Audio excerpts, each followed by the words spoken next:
6 Things About Islam. In the words of Swiss journalist and author Dr. Roger de Pasquier, the West, whether Christian or de-Christianized, has never really known Islam. Ever since they watched it appear on the world stage, Christians never ceased to insult and slander it in order to find justification for waging war on it. It has been subjected to grotesque distortions, the traces of which still injure the European mind. Even today, there are many Westerners from whom Islam can be reduced to 3 ideas: fanaticism, fatalism, and polygamy. Of course, there does exist a more cultivated public whose ideas about Islam are less deformed. There are still precious few who know that the word Islam signifies nothing other than submission to God. One symptom of the ignorance is the fact that the imagination of most Europeans, Allah refers to the divinity of the Muslims, not the God of the Christians and Jews. They are all surprised to hear, when one takes the trouble to explain things to them, that Allah means God, and that even Arab Christians know him by no other name. 6. Muslims and Jesus. Misconception: Muslims hate Jesus. There are many similarities between the historical reference of Christianity and Islam. Many people are amazed to find out that according to Muslim belief, Jesus is one of the greatest messengers of God. One cannot be a Muslim without believing the virgin birth and the many miracles of Jesus Christ. Jesus is also mentioned in many verses of the Quran and is often used as an example of good virtue and character. However, the main difference between Christianity and Islam is that the Muslims do not believe that Jesus was God. 5. Islamic Jihad. Misconception: Jihad means to fight for the sake of God. The true Arabic meaning of the word jihad is struggle. However, in Islam, it is often used to describe the striving in the way of God. There are many forms of jihad, but most important ones are jihad al-nafs, jihad against oneself, jihad bil-lisan, jihad by being vocal, jihad bil-yad, jihad by using action, and jihad bis-sayf, jihad by using the sword. Each jihad is ranked differently, and it was reported that Muhammad returned from a battle and said, "We have returned from the lesser jihad, going into battle, to the greater jihad, the struggle of the soul." This means that a Muslim struggling against himself and his soul is more important than the jihad of going into war. Another misconception is that only when a person dies in war does that person become a martyr. This is, however, false, and it is believed that anyone doing anything for the sake of God and is killed becomes a martyr. A person who dies while performing pilgrimage in Mecca, a woman who dies while giving birth, or even someone who dies in a car crash while he was on his way to the mosque are all considered martyrs. 4. Muslim savages. Misconception: Muslims are savages and barbaric during war.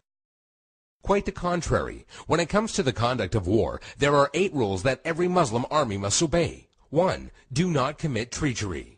2. Do not deviate from the right path. 3. Do not mutilate dead bodies. 4. Do not kill children. 5. Do not kill women. 6. Do not kill aged men. 7. Do not harm or burn trees. 8. Do not destroy buildings.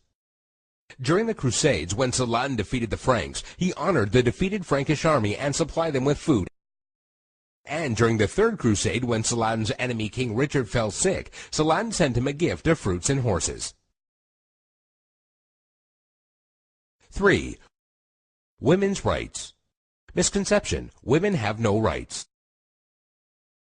The image of a woman wearing a veil from head to toe, a woman who gets unfair justice, or a woman who is not allowed to drive, is an all too familiar notion when it comes to women treatment in Islam. And while there are Muslim countries in the world that do implement many harsh rulings against women, this should not be portrayed as Islamic law. Many of these countries have cultural differences that go against the teachings of Islam. It should be noted that during pre-Islam Arabia, women were used for fornication only and had no independence. The birth of a daughter in a family was considered humiliating, and the practice of female infanticide was uncontrolled. When Islam came back to being, verses in the Quran condemned the practice of female infanticide. Islam gave back many human rights to the women, and Muhammad was even reported saying that women are the twin halves of men. A Muslim woman is allowed to reject and accept any suitor for marriage, and has the right to seek divorce. There is nothing in Islam that forbids a Muslim woman from exiting her house and is allowed to drive. Also, in regards to education, a woman is obligated to seek knowledge, and it is considered a sin if she refuses. 2. By the sword. Misconception: Islam was spread by the sword. Historian Delasio Leary states, history makes it clear, however, that the legend of fanatical Muslims sweeping through the world and forcing Islam at the point of the sword upon conquered races is one of the most fantastically absurd myths that historians have ever repeated.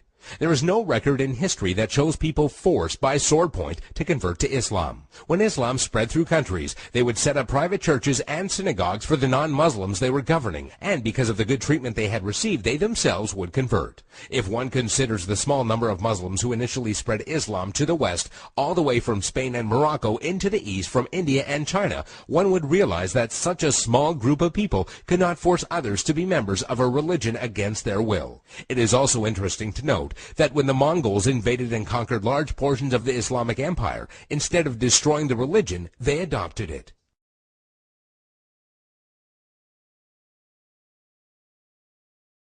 One, Islamic terrorism. Misconception: Muslims are terrorists. This is by far the biggest misconception of Islam, given unfairly by stereotyping and the public image that the media gives. Has anyone else noticed how when a specific group of people attack another group of people, it is labeled as a hate crime, but when a Muslim opens fire on anybody, it is quickly regarded as terrorism? Many political dictators and officials or extremist groups use the name of Islam as a strategy to garner followers and attention when many of their practices go against the true basis of Islam. The media has also portrayed Islam as a cult or a club where if you join you become a terrorist, and that is now part of your agenda. However, all over the world people practice Islam in the true form and use it as a way of life. There are many verses in the Quran that go against the idea of terrorism. Some of these verses include, "Fight the way of Allah, those that fight you, but do not transgress limits, for God does not love transgressors." This basically means do not fight except in self-defense, and even in doing so, do not go beyond defense. Another verse states, "If they seek peace, then you seek peace," which means do not attack people for no reason or kill innocent people. There is nowhere in Islam, whether it be in the Quran or the teachings of Muhammad, that promotes the killing of innocent people.